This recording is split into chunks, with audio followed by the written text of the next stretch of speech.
Now it's 5:31. After 3 years of denial, Shon Pernice is finally admitted to killing his wife, Renee.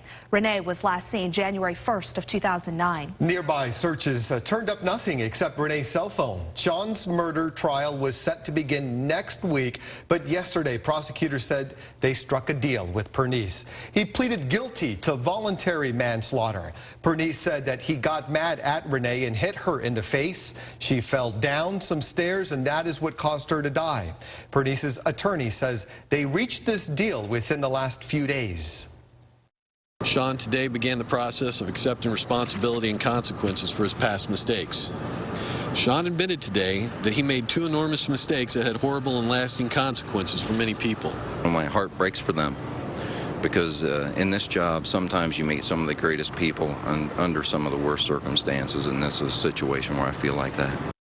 And prosecutors believe Renee's body was dumped in the trash, and they don't believe that they'll ever find her body.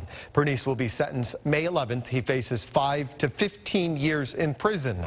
One man is not surprised at all. He says 3 years ago he saw Shon Pernice at a dumpster near his home and was ready to testify. Lindsay Shively joins us from our newsroom now with more on this story. Lindsay. That's right. Prosecutors are ready to fly Floyd Williams back to Kansas City to testify in the upcoming murder trial against Shon Pernice that was supposed to start next week. In January 2009, Williams says he lived near St. John Avenue and Benton Boulevard, very near the wooded area where Renee Pernice's cell phone was found. Williams says about 99% of the time he and his girlfriend saw Hispanic people dumping in the dumpster in their apartment complex.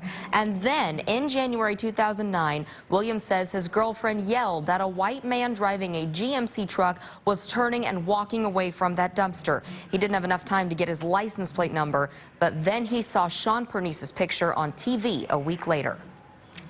We both looked at him on TV, and me and my girlfriend just said that was him at our dumpster, and we were like, I said we have to call the police, and that's immediately what we did. We called the police right then, and we knew it was him.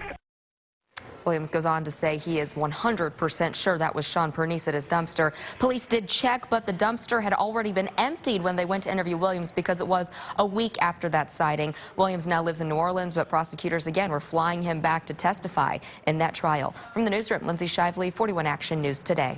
And Lindsay, it was 3 years ago when a Northland neighborhood became the center of the police investigation. The focus, of course, here was the Pernice home.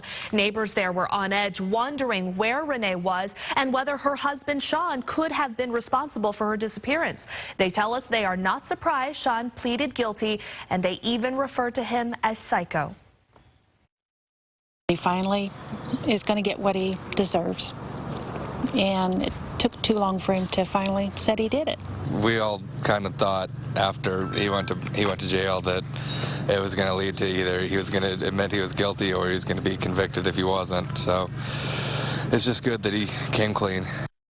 New people have since moved into the Pernice home. So again, Shon Pernice will be sentenced on May 11th for voluntary manslaughter in the death of Renee Pernice in 2009. We've been following this case very closely since the beginning, and we do have complete coverage on our website. You can read our stories, also listen to our interviews on kshb.com.